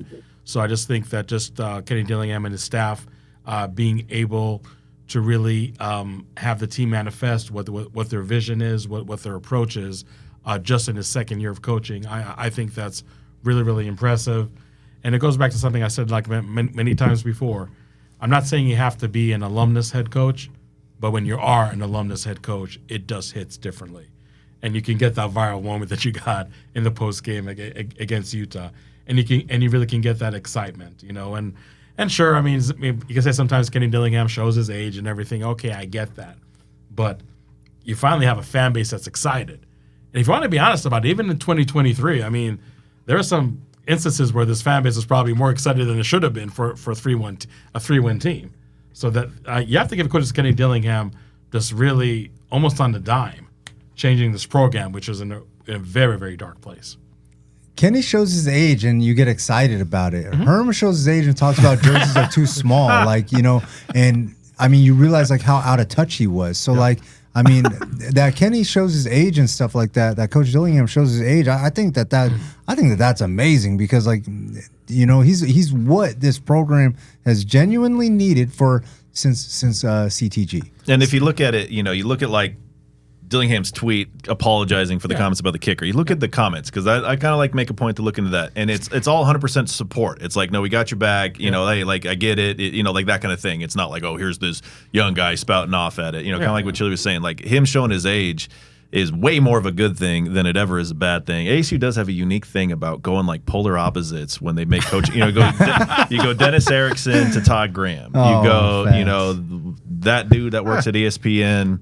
To Dillingham. And is that what we're calling him? I like that. We don't speak the name? That dude. What did Kinahan call him? Patrick Kinahan, our guest, on that. A guy who's in Salt Lake, because he's an ASU grad. Yeah. I forget what he said. He had some words for him, for sure. I love that. I gotta clear. There are a couple people. The people that were responsible for that stuff, I can't even say their names, man. And really, make no mistake about it. Kenny Dillingham knows to walk that line. I'm only 10 years or 12 years, older than you and everything. I can resonate with you, resonate with me. But when it's time to hold your ass accountable, I'm going to hold your ass accountable. Yeah. I mean, meeting starts at 8. You better be there at 7:55. Otherwise, you're late. And he talks about discipline and how proud he is of the linebacker group for never being on the sheet.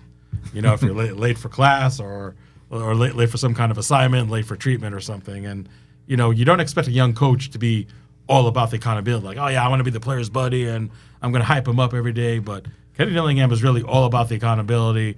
And I think he has to thank Todd Graham for that, because he took a lot of Todd Graham, philosophies and really ingrained him in his own. And I think he's done a really, really good job, again, just walking that fine line. Again, if he's not able to do it, ASU's not 5-2 right now. So he's not the cool stepdad letting the teenagers have parties and drink at home. He's the one that making them do their homework. Yeah, he's able to kind of balance that line between Kenny and Ken.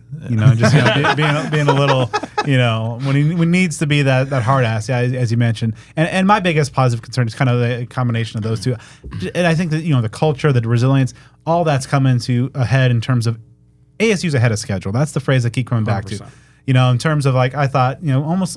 We used the whole U of A comparison and Jedfish. Really rough, kind of year zero type year in that first season. Second year, you make several strides forward.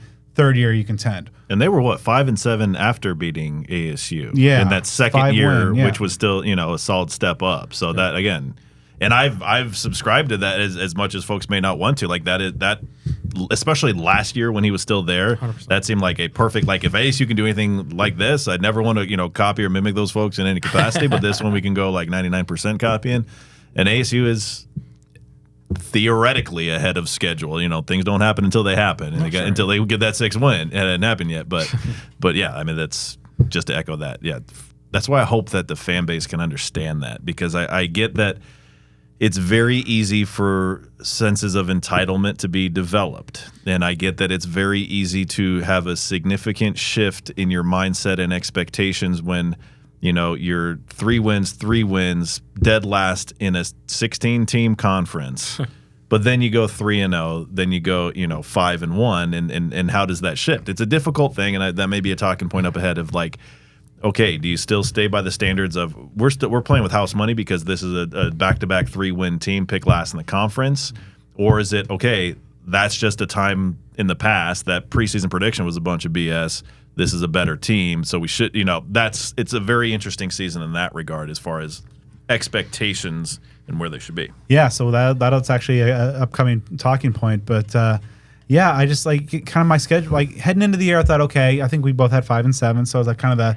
And I thought some things I thought some things would have to go right for that to be the case. I honestly thought that was like a little bit generous. Yeah, and maybe better than the record indicate, but still, like it was a gauntlet of a schedule. They had 5 ranked teams preseason, so like and then maybe year 3, you make the postseason. Year 4, like 2026, Sam Levitt, best case scenario, he works out. Then maybe you make a run at the Big 12. For me, so far, everything's kind of shifted a year earlier. Like this is a year. Maybe you don't make a run at the Big 12, but you're probably going to be well ahead of like bowl eligibility. Like this is a team that can win. We'll get to this later, like 7-8 games potentially, including the postseason, and then perhaps 25 is all of a sudden with so many guys that have eligibility coming back, the culture that has taken part in this program, the way that this team has shown resilience and just kind of overall. Maybe 25. This is a team that kind of like. And if ASU wins 8 games this season, 2012 all over again. Then by God, you got to have people coming out of the woodworks, giving some money to the program to keep people around and get people in here. Like if that happens and the NIL situation doesn't improve, then it's like, what the hell do you people want? You know what I'm saying? Like seriously, like if you get so far ahead of schedule to where if you win 7 or 8 games, which is very plausible, including the postseason, if they get there, and if you're saying, hey, we need these pieces in play to get us from that next notch, it's not it is, but it's not a huge jump from 8 to 10 wins. If you get the right pieces in play, again, that's a whole subject for another time. But that's another thing that's on the horizon as well, is when you greatly overachieve, then that catches the attention of people who have been sitting on those fences. That if you get to 5 and 7, someone's going to say, okay, that's nice. Kind of the classic AC reaction. What's the next thing you need to do? But if you shake people awake and say, okay, this program is alive with 7, maybe 8 wins, then again, you're like cutting out, you're like pulling out a season, because this was supposed to be a stepping stone deal to where this is trending toward what I think a lot of us would think 25 would look like. But you basically, again, you merge that into an earlier time period, that can make things potentially get interesting. You have players that want to stick around, and they've developed that. Like that's why ASU's in the position that they're in. You have players that buy into the program. You kind of have those misfits. Like we've talked to Ben Coleman and talking about guys that, this guy was a 5-star here and he didn't get much time, so he's got a chip on his shoulder. Talking about a guy like Clayton Smith. And that's kind of what this team is comprised of. So again, quite a few things on the line here. And even if some folks if ASU were to win 7-8 games, the fans got, they were 5-1 and they only won 2-3 games the rest of the season. Dude, you got to see the forest for the trees, my brother. Yeah. All right. So let's flip the script. Sorry. What do you think is the biggest concern or question? If you want to frame it in a less negative way, what's a question that's been raised to you so far that what I've seen through these first 7 games, I still questioning it. I'm not sure yet. I don't know, man. I'm wondering how long this thing can last. Like with Iguano always having the most productive room. offensively. At some point, it's going to come to an end, right? And I love Coach Aguano, man. I feel like I kind of grew up with him, coming from the high school evaluation ranks to watching him take the job at ASU to getting the interim head coach and things like that. He's an absolutely phenomenal running backs coach, and I think he's really shown that every year. His room has just been absolutely amazing. I'm just wondering how long it's going to last, because at some point there's going to be another room that steps up. It's not the receiver room this year yet. It's not the tight end room yet. But like at some point, and I'm wondering, is it going to be because there's a drop off in the running back room, or is it going to be complementary? I'm just waiting. Every time that there's a bubble, people are always waiting for it to burst and wondering what happens when it does. I'm not trying to be pessimistic, because, like I said, I think he's a great coach, a great recruiter. But I'm just curious, and I just don't see it happening anytime soon. Joe already talked about this with Raleek Brown and McCaskill. Like, those guys are absolute dog. These are guys that, like, I text these coaches all the time, like, hey, I just saw this dude. Like, he looks legit. And they were trying to get him, and then they couldn't the first time around. Guess what? They're here now. That was like the ASU's third shot. Like, they got him on the third try, basically, right? Yeah, and I mean, like, I could show you the receipts for those that don't believe me, but, like, and they got these guys here now. So, like, I just don't see it happening anytime soon. But, like, 6 years from now or 5 years from now or whatever, like, I'm just curious how long my man Aguano can, maintain the most productive part of the offense. Like, because it's been crazy. We're talking about Cam Scatterboo, Heisman. Eno Benjamin was phenomenal. Like, dude, all these guys that have come. White is now, highly productive. Like, he's someone that he could get a head coaching job, and that would be. You hate to lose him, but deserves all the success in the world, and for what he did.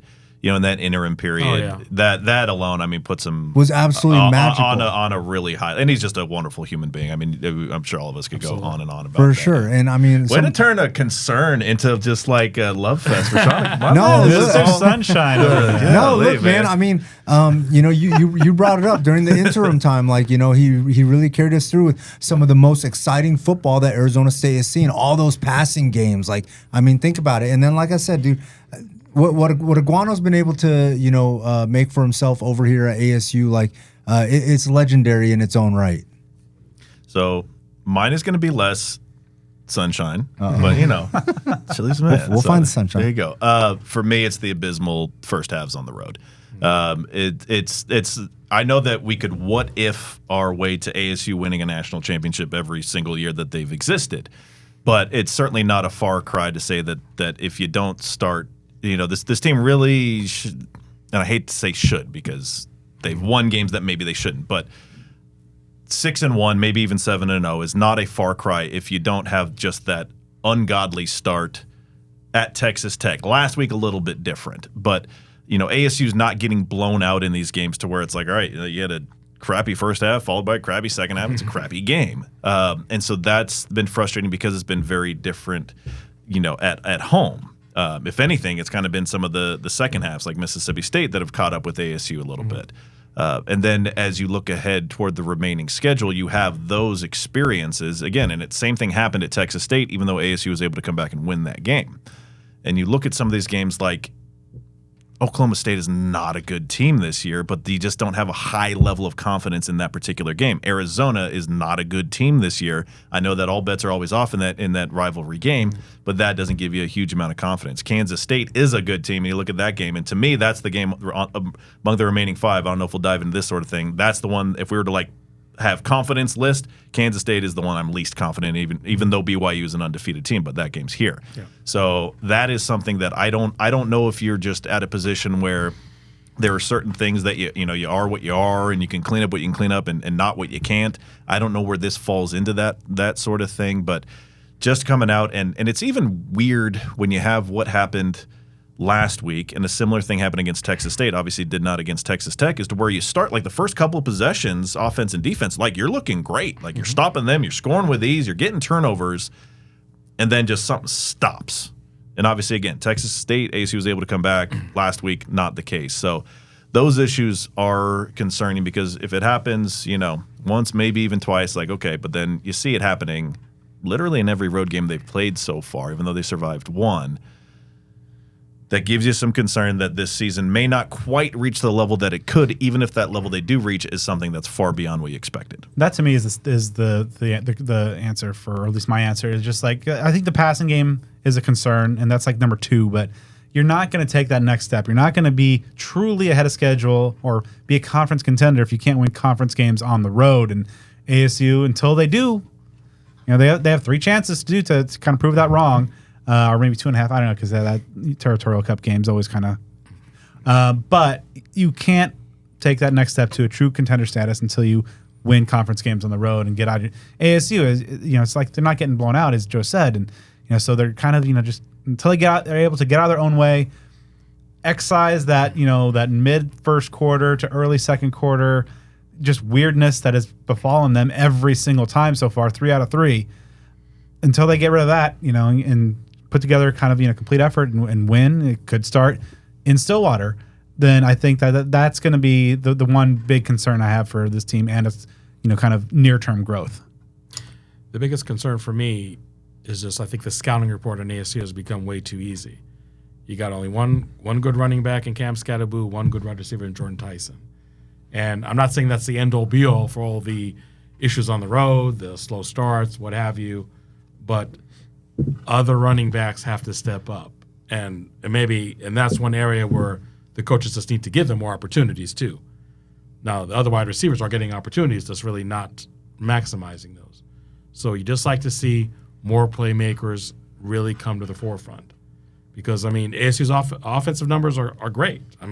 Night and day compared to last year. And I know the bar is pretty low, but you just have to have other running backs not named Cam Scattaboo, other wide receivers not named Jordan Tyson, step up and step up big these last 5 games. Otherwise, ASU is going to have to win, some games where the defense is having 2 pick sixes or 2 fumbles returned for a touchdown. It's going to be like that Washington game where they just, they do everything, even though obviously that wasn't a win, but where you just play the game of your life on defense. Exactly.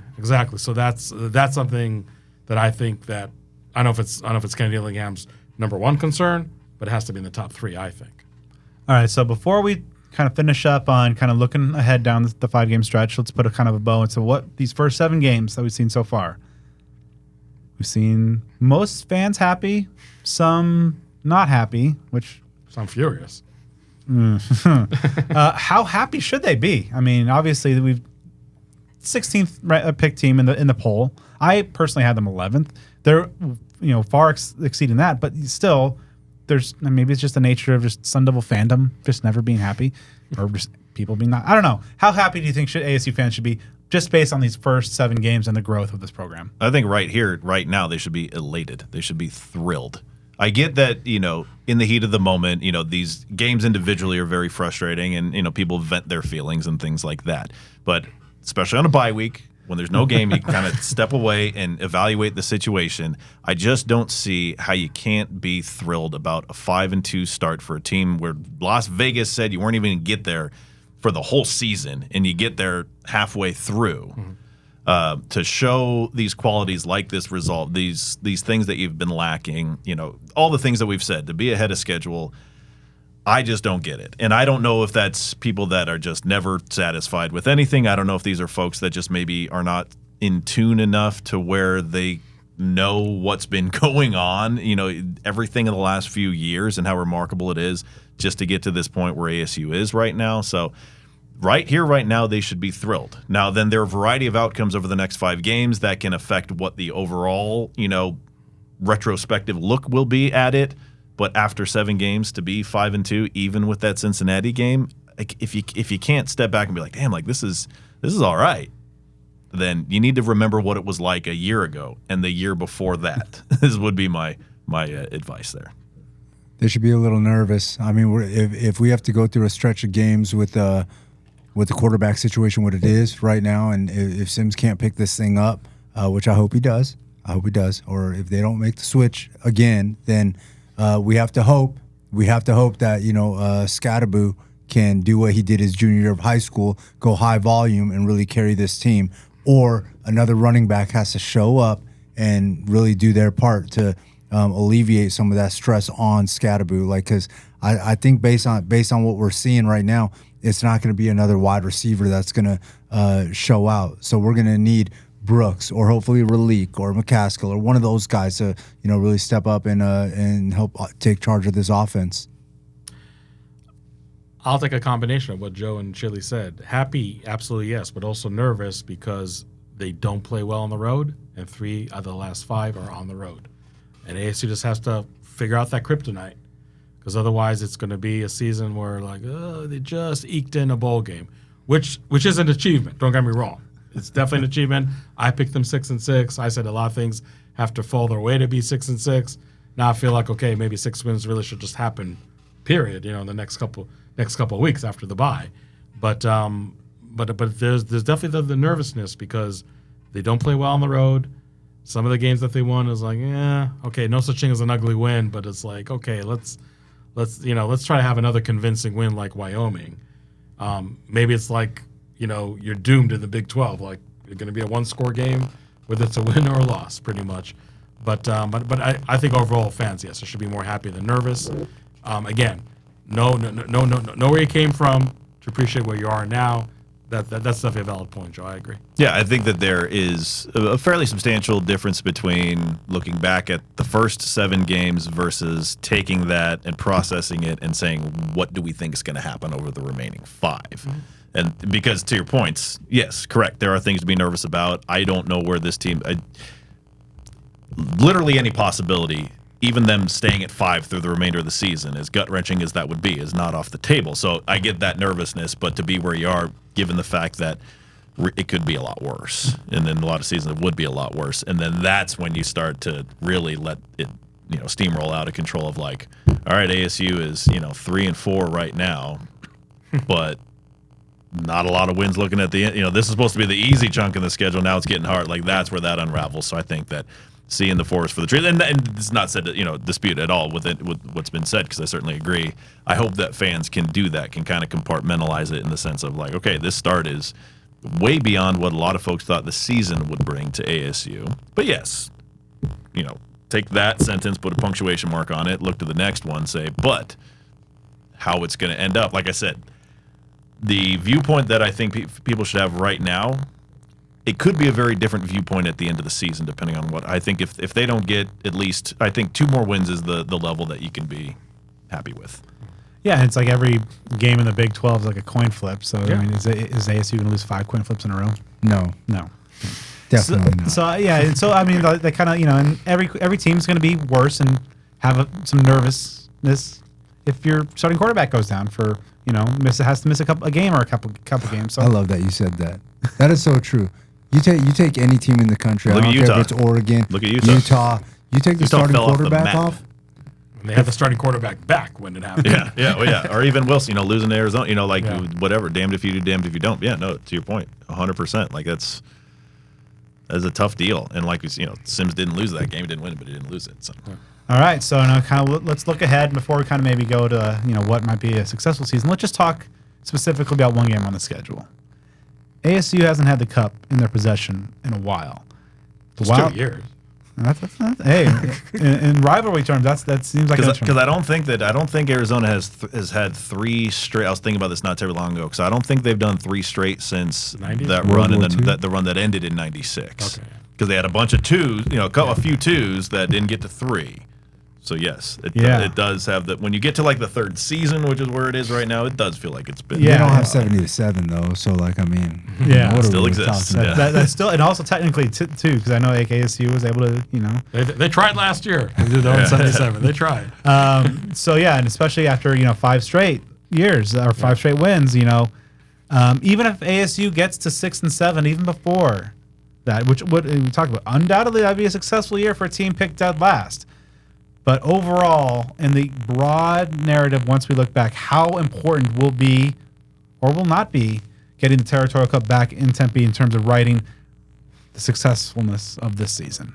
I think for people like us, even if we go bowling, if we don't get that cut back, it's going to be just like so deflating. So deflating. For the fans, getting to a bowl game is going to provide the chatter, especially if U of A doesn't make the bowl game, doesn't get an opportunity. So like, I don't know. Like I said, for people like us, I think it's going to be super deflating if we don't get that cut back, especially with the way the season's currently going. Yeah, and I'm trying to think what's a combination that could be okay. You know, like if ASU, hell, wins every other game in the regular season other than that, you know, which would put them at what, 9 wins? Yeah, 9-2, and then you drop the finale. Yeah, that's like 2004 stuff. You know what I mean? It's like you had this great season, but then you didn't beat them. You know, no matter what, especially if they're continuing to struggle, if it really mimics that 2004 The one thorn in situation. 86. Yeah, exactly. And then obviously, if you get 6 or 7 wins and you lose to them, then it's like, okay, you know, it takes that luster off of it. So there really is no combination that doesn't at least have that asterisk to it. If you don't beat them, now then I think that's when you categorize it as like a season that was like right on the doorstep. You can't if ASU gets to bowl eligibility, I don't think you can call it a disappointing season, but you can say that there are disappointments about it. But again, to answer the question, I just don't know that there's any combination that is like, that's fine. ASU won X amount of games. They didn't win that one. That's fine. That's just not how the fan base operates, especially if that is the third one. And again, that added wrinkle of a lot of we talked about a lot of things can happen with ASU, but for folks out there, if you look at Arizona's upcoming schedule, they're playing like garbage right now, but they're playing some teams that are doing similar things.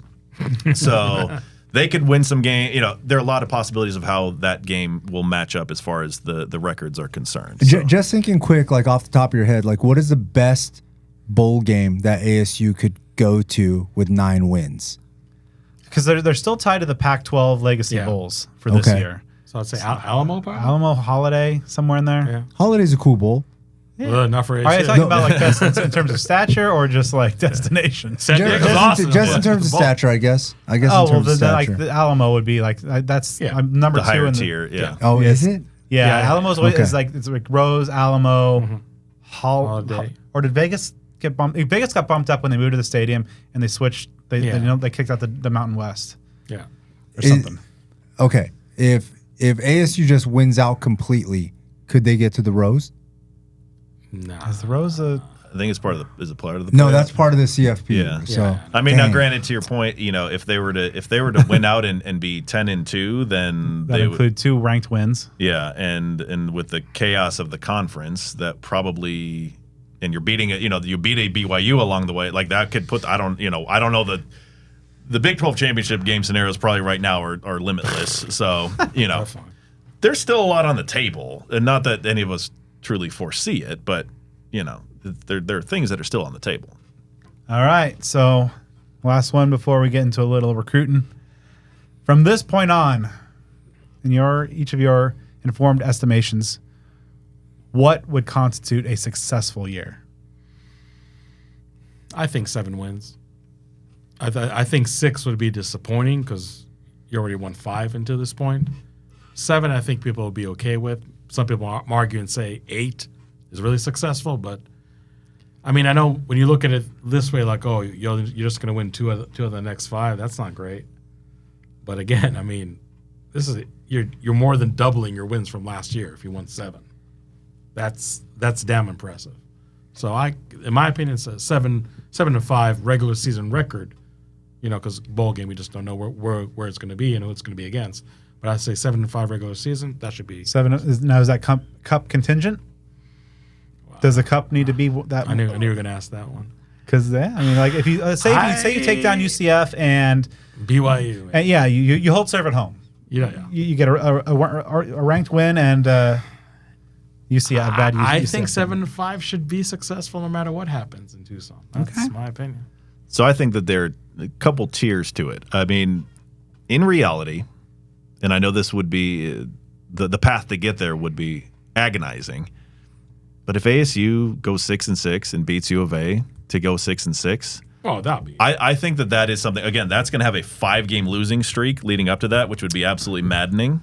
But I think that if those 2 things happen, then you can at least step back and say, well, ASU got to a bowl. Like, what's the checklist of things that make a successful season. Okay, Yeah. ASU got back to a bowl game. They doubled their win total.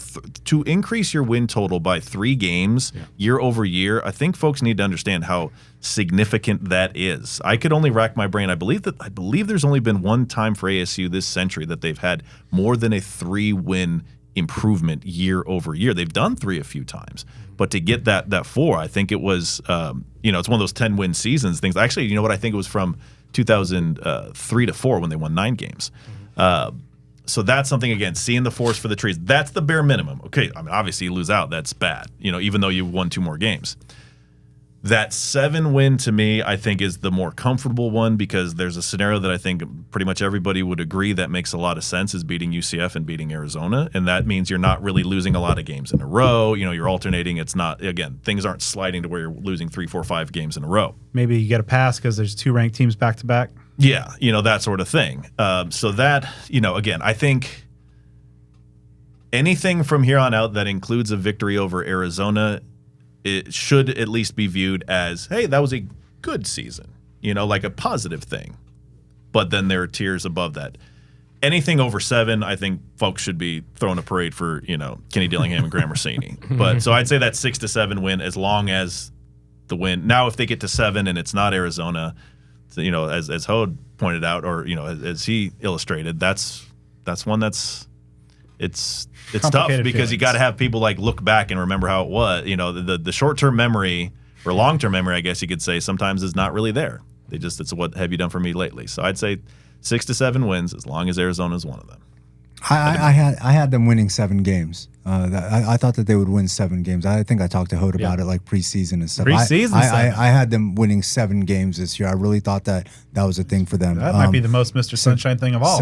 Look, success changes. Success changes things. And being 5-2 right now, I think I have to change things. And Coach Dillingham, who I am pretty sure, 98% sure, he is a avid listener of this show. He would be Regal, those guys would be super upset with me if I didn't move the bar on them. I think it has to be 8 wins. I think that has to change. I know regular season wins or total? regular season wins. So 3 out of the next 5. 3 out of the next 5. Because listen, the problem here is you got to break the thing on the road. So you got to get 1. And I don't really know if I count Tucson like a super road game. Roadie. So Oklahoma State then. So you got to get they're gonna beat the brakes off of Oklahoma State. I'm not worried about them. So you get that dub, you get that quality dub. That's a real quality dub with Sims. No shade on Sims, but just backup quarterback in there, and offense doesn't really cater to him, so Oklahoma to speak. State's winless in conference play. Yeah, so we're definitely getting that dub. We're not leaving there without a dub. They are playing Baylor this week, which I think gets them. Although Baylor just beat the brakes off of Texas Tech. I know. I'm not saying you're wrong. I know the conference doesn't make sense, but I think they're beating Baylor. So I'm taking 8 wins and the cup. That's what it's got to be. That's what it's got to be. And if I stuck with the 7, I would get text messages and calls from Dillingham and Regal and all those guys, and they'd be like, dude, really? You don't think that we're better than? I think they're better than what everybody thought. They're better than what I thought. So 8 wins is what it takes. Successful season. For me, the bar, and the cup, the minimum, and as Joe talked about, the box you got to check. I think it's 7, and kind of a subset of that. One of them's got to be U of A. That anything over that, it's, house money, it's gravy, icing on the cake, whatever you want to call it. Just. You have to bring the cup back because 2 years in a row for Kenny to lose to U of A to start. Oh, that's gonna stay. He could not. I don't know if he could tolerate that. Yeah. And this is he's got the better team this year. I'm trying to think. Has that happened? Gosh, that would take some research to see who, because there was a long string or a decent string of coaches here who won their first. But as far as ones that went 0-2, probably Marmee. Because I think Snyder. I thought won one of his first. Would have to be Marmee. You're right. Yeah, because Dirk lost his first, won his second. Yeah. Everybody else since then won their won first. His first 2. Yeah. Yeah. So Erickson won the first one, right? Yeah, that 07 season. Yeah. Then he lost 2 in a row, but not he won the first 2. one. Yeah. So that would be that's something that. But that would open a weird door of conversation of what if just a weird combination happens where if ASU wins 8 or even 9 total games, and that's not one of them. How do you what's the? I know how I'll feel, but I'm just curious, how I'll react to fans if they're saying no, this season's a loss. It's it's not a loss. Wow, calm down.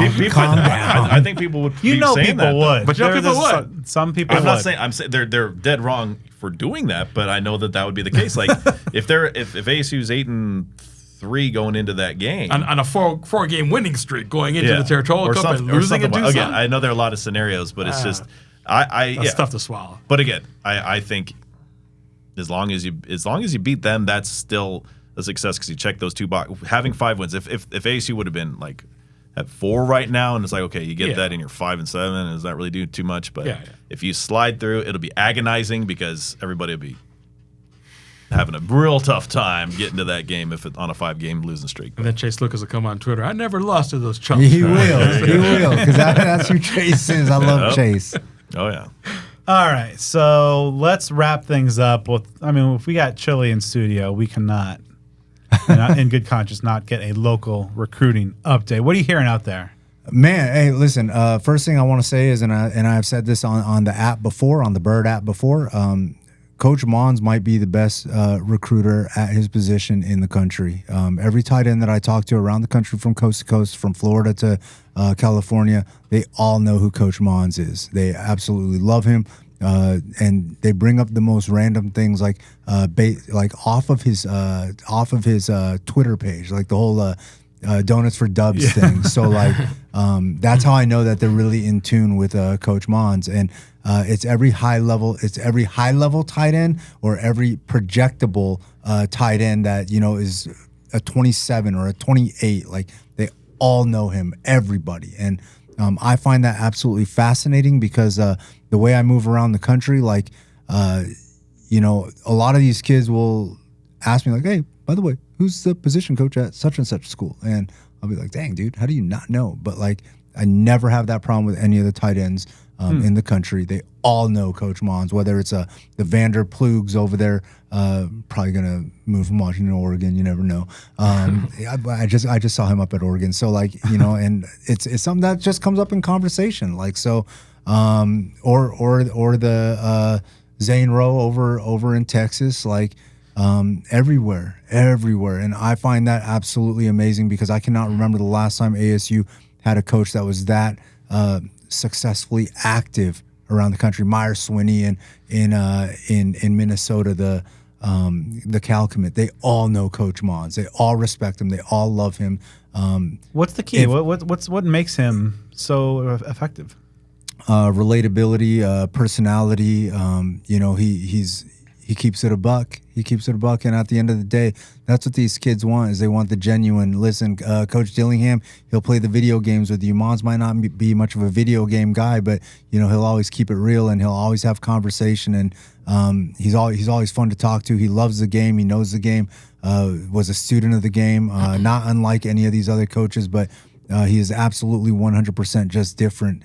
And I think that's going to pay its dues, over the next couple of years as we watch some of the guys that he recruited and that he kept from staying at a major program like Oregon. He had no problem going into their backyard and plucking one out that they really wanted. So shout out to Coach Mons. That's where it's going to start. And then also who I've been super impressed with, and I feel so bad because unknowingly, Coach Ward has, taught me some things, hanging around him around sevens and things like that at ASU. And there were other coaches that I really felt like ASU should go after for that receiver position. So just for transparency, I think he's done a great job, projecting these athletes, and he's got an absolute gem in Uriah Nellums. I don't know if he's going to be great, but he really looks the part, and I totally get what guys like Hines see in him. This quarterback that we're recruiting out of New Mexico, who knows? Yeah, a lot of people think that he might be a receiver, long frame, all of that. He looks like he might be special. Knows some about that transition as well. And that's right, because at Georgia he was supposed to be a quarterback or something like that. Yeah, he was quarterback. He was a quarterback in high school. So he'll be able to coach these guys through that, because we live in a day and age where a lot of the most athletic players are quarterbacks in high school, and then once they get to college, like they've been sold a dream or whatever, and then they get to college and they have to flip because that's what's actually best for their quote unquote business. I still think Coach Ragel's one of the best. I know that he was targeted for his ability to recruit in the state of Arizona, and I know we don't have a lot of those big high profile Arizona recruits coming right now, but they're coming. They are going to be coming in the future years. I know these guys are working hard on the trails here in our backyard, and they're going to make sure that we're not losing guys down south and other places. So they're going to be building up their own walls around the state. Aguano does a great job, and I mean that's just been proven. You can just look at this running back room, and it's crazy. But yeah, that tight end that Mon's got, not the one from Portland, but this year's class, AJ. Man, there are not, and somebody turn the volume up. There are not 3 tight ends in the country that are better than him in this class. That kid is absolutely special. And Carrington's done a great job too, holding down Texas. And then he also got AJ's teammate, I believe from Orange Lutheran, Philo or something like that. I can't remember his last name, but super talented safety. So. This staff is really doing their job. Coach Ward, Coach Cooper, all these guys, and the recruiting department. They're staying hot on some of these local guys that we want to see here. This Butter Tollefson kid, I know he's a quarterback recruit, but right now really displaying some leadership ability and some ability to transition. It looks like a gadget guy over there at Mountain Point locally. So like if you want to get out to a game and see what the future looks like, go to Mountain Point and watch Butter Tollefson get loose. He's like lining up at like receiver and running back and some other positions. Really Taysom Hilly. And then, he's also lining up at quarterback and trying to get the job done and help Mountain Point, win a 6A championship out here. And, if you got time, check out some small school. Go check out Santan Charter and Uriah Nellums. That kid's going to be an absolute star, possibly. So yeah. Chilly, how has this start? Especially after last week or week before that Utah game, getting all that momentum. Do you see is this starting to open the eyes of some players, or even maybe some programs locally that might have not taken ASU quite as seriously? Look, thanks to Hod and Devil's Digest, I've been able to do my sideline sightings, which has kind of taken off. I have other schools hit me up, ask me to bring it out there to their programs. So I've done some favors, but look, like I know versus Utah. Kai Wesley from the state of Utah, one of the top tight ends in his class, he came out. Him and his little brother Steeler, I believe Steeler's at 28. I think Kai's at 26. But those guys are absolute animals, and they got to watch the madness, the flood, the field flooding, the storm, whatever you want to call it, and they really got to take that stuff in. So I mean, this is exciting times for ASU and for recruiting. This staff is really going hard. I'll tell you right now, if we are not in the NIL era. If we're not in the NIL era and everything is equal, or if everything did get equal, Arizona State would probably have like a top 5 recruiting class nationally for high school kids. And I say that very, very confidently. Dillingham does a great job recruiting. Great job. And the whole staff is following his model. Wow. I mean, that's obviously, a reason why it's been such a hot destination for kind of the second school.